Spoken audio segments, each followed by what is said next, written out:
G'day everyone, it's Curtis here and welcome to part one of my CFMOTO 450 MT build series. Yes, it's part one because I'm doing a multi-video series on the bike. I'm going to be going all out on this.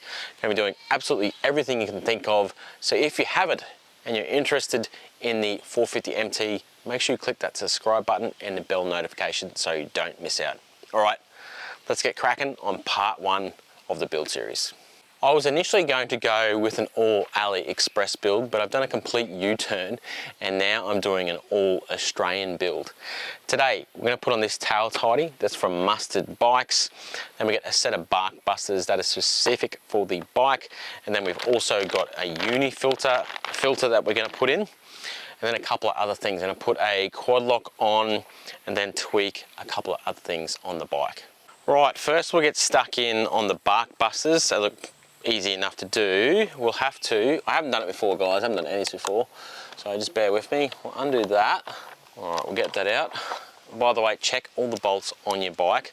Some of mine have been really loose and some have been tight as hell, so just check them just in case. So then we need to undo, looks like, yeah, it's being held on by your mirror. We're just gonna skim through a lot of the installs, guys, but any tricky bits I will touch on that aren't in some videos. Mustard Bikes has done a great one for theirs. Definitely watch that. But I'll touch on, all right, that's off. I'll touch on bits that are tricky. Right, we'll do the other side. If you're not doing off-road riding or just doing very basic off-road riding, just the odd dirt road and that, these actually aren't too bad. Yes, they're gonna be no good in a crash, but they're pretty sturdy for wind deflectors and just keeping a bit of the elements off your hands. So there's actually, inside here, screw it in, I'll pull it out. These. So make sure you get those out. They're kind of like bar ends, or half of the bar ends, or bar weights, some people call them. They go together, like so. So here we have the Bark Buster specific kit for the 450 MT. It's also for the 800 MT and Ducati Multistrada. So there you go. Let's see what we've got in here.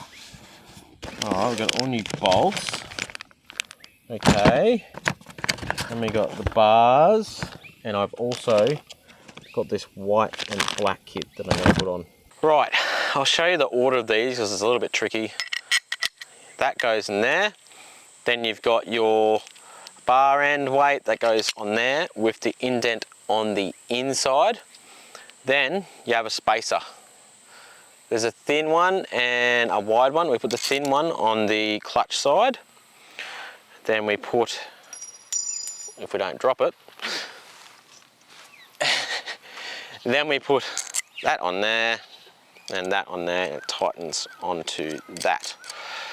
This bends down like that and you put it into there, then you tighten it. I'm not going to tighten it yet because we've got to put the other side on yet. All right, this part's next. It goes underneath like that. So we just undo these with an Allen key. Short one on the top, gotcha, and then there's a longer bolt that goes on the bottom. And then we get this, and that goes into here. So I like to set mine level with the lever.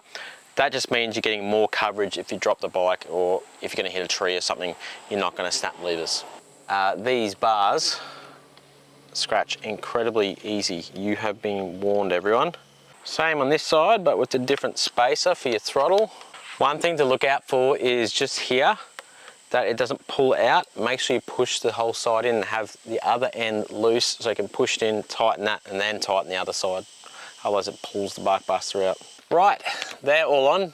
Pretty self-explanatory, guys. Chuck some Loctite on if you want. I might end up painting them in the end because they're silver and I like them to be black, but we'll see how we go. Maybe I'll scuff them up first and then paint them black. Now, it's time to put on these suckers. I've gone with the white and black. I think it'll look trick. All right, just chuck them on.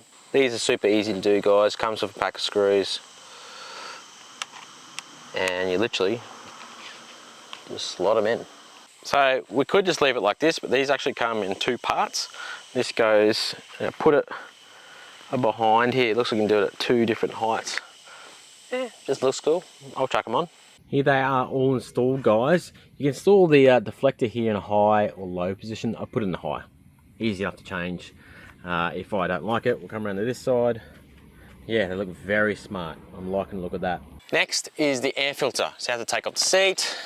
I've actually never gotten into the air filter, so this is interesting. And we got a snorkel. I don't ever use snorkels on bikes, so we'll take that out. Very easy, that's your snorkel there. Then we've got the air filter. It looks like it's just 2 Allen keys. So I'll grab an Allen key and then we'll pop it out. So there's our 2 bolts. Okay, that comes out like that. That's not how I thought. How does this come out? Oh, that slides out and then that pops out. All right, it's like a paper element too. Here's our new filter. Looks a fair bit different. We have to pop it in here, but first it recommends putting a bit of grease on the seal here. So we'll do that, and then we'll pop it in. Just got some multi-purpose grease. I had lithium grease, so we'll just chuck a bit of that on the seal here. It's a little bit around, and then we press it into this cartridge. It goes in that way, but looks of it slides into some grooves. Oh yeah, not a bad system actually. They were both very easy to do. Now it's time to do the tail tidy from Mustard Bikes. I've watched their tutorial. It goes really into depth, guys. I definitely recommend watching it before doing it. I'm gonna do it myself and record any bits that might be a bit tricky here and there. It looks like it's pretty simple to do, to be honest. You need the seat off. You need to get these wires first. Here are that zip tie. Pull this out, undo that. So I need to re-zip tie that. That's actually got holes through it, that's pretty cool. Then we need to undo these wires. There we go. All right. Then we'll re-zip tie that. So there's a hole there. We'll have to pull it all through that. Now we have to take the rear fender off. Oh look, I'm gonna take that sticker off. So underneath it is 1, 2, 3, 4 bolts, and they are 8mm. So I'll take that off because we need to get the indicators off. Righto, last bolt.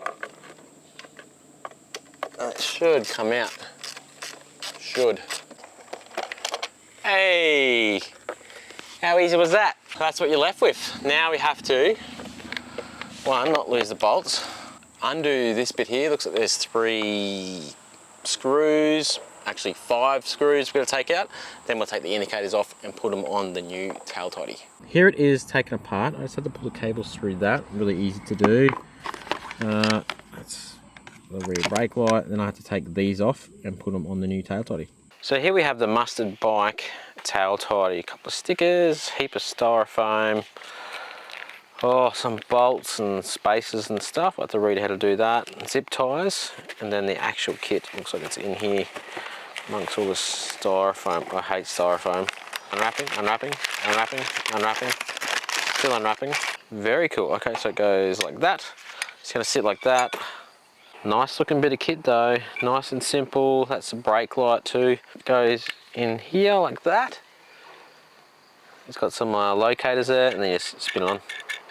Got the indicators on. Now I got to put these side bits here. I have to thread them through here, the indicator. That's easy enough to do. I'm pretty happy with the quality so far. We'll see how it all gets put together. That gets threaded down onto there. There's like a locking nut right there. I'll zoom in on it for you. Yeah, you just put on there, and I have to put a bolt onto it. Before I install the tail tidy, I'll just show how it is all done up. I've got to cut a couple of zip ties, but this is it. Looks fantastic. It's actually really simple to do and seems rock solid. So I'll bring it close. That's how the inside looks. They've supplied spots to cable tie everything on, the wiring. I'll have to feed all this up through the bike. And then they've got some spacers here as well that they put on. I have to thread these up there. Push that all up. Push, push, push, push, push, push, push. Now that was easy. Too easy. So you just gotta push that in with your hand because it is popping out a bit. Now that was pretty easy. Now it's wiring time. So I've done all the wiring. It is actually color matched, just a little bit different. The brake light, the brown, The pink goes into the brown. Also the black for that goes into its corresponding green. And then the rest is kind of very similar color match, orange to orange, green and white to green, blue to blue, and green to green and white. Sweet. All right, well, I'll tidy all this up. What I'm going to do is pull the sheath back over the top. Then I'll zip tie it all so it looks tight, and I'll show you all when it's done. Put everything back together. And there we have it, everyone, all done. Tail tidy makes a massive difference. Bark busters are going to protect the bike, and the air filter is going to be a lot better in dusty conditions, and I can clean it. I did a couple of other things too. I put a lithium battery in. It was raining, so I was in the shed tinkering around, and I put a LFP9BS in. That's an SSB Power Sports. That's actually the one I had in my V-Strom 800. Fits perfectly. So if you need a battery, look at that one, or at least that model number. I took this off. I'll bring it up to the camera. This, it sits in front of the chain guard, the plastic chain guard. It's actually metal. It actually sits like that way, and it rubs a little bit on the sprocket and the swing arm. I noticed it was rubbing already, so I've taken that off. It's only like 3 bolts to do. I've also changed the suspension settings. I've added some preload into the front, added a bit of compression and rebound to the front and rear. I'm going to test it out today. I'm going riding today. You see I've changed into my riding gear. So we'll see how that is. Something to watch out for. The left-hand bark buster, at full lock, it was touching on the plastic on the tank. So I've had to raise it up just slightly, and now it's not doing it. We'll see. I don't think it's going to affect it because it's still nice and level with the lever. Probably a little bit higher than I would like, but if I don't, it's rubbing against the plastic there. It's already scuffed it, so something to look out for. Also, watch for scuffing on these handlebars. The bark busters, I think I just breathed on them and they have scuff, so watch out for that. Tail tidy, I think looks fantastic. And one thing I will mention is the bike is super easy to work on. Took the seat off, everything is there. This was super easy to get to. It's just 4 bolts. You can unplug everything within reach, easy. Air filter, easy access. A little bit different to begin with. I'd never dealt with a air filter like that. But once I figured it out, I'm like, oh, this is really intuitive and easy to do. So I'm happy with how easy the bike is to work on. Oh, I also added a quad lock. Put my phone on there. For anyone who wants to put a quad lock on, a mirror mount fits perfectly on the GPS bar. You could also put one on the handlebars, but I'm going to run one there temporarily till I receive a new GPS unit I'm going to put up there. That is about it for part 1 on my CFMOTO 450 MT build. I'm now going to go test the suspension settings, how it is with this snorkel out and the new air filter, and tweak it from there. I've also adjusted the throttle. I've loosened up the play, tightened up the play in that, and made sure the map was updated. It was updated. If I still don't like it, I might look at getting it tuned. I'm also going to get the suspension done on the bike. I'm going to see how close I can get it to how I like it stock, and then we'll take it to a specialist tuner and see what they can do to the bike. After that, we've got tyres and a heap of engine protection. Then I'm going to see what luggage options we can put on the bike. If you haven't, please hit that subscribe button. Check out my other content. There's going to be a heap more on the 450 MT and other bikes throughout the year, and keep it on the back wheel. All right, catch us.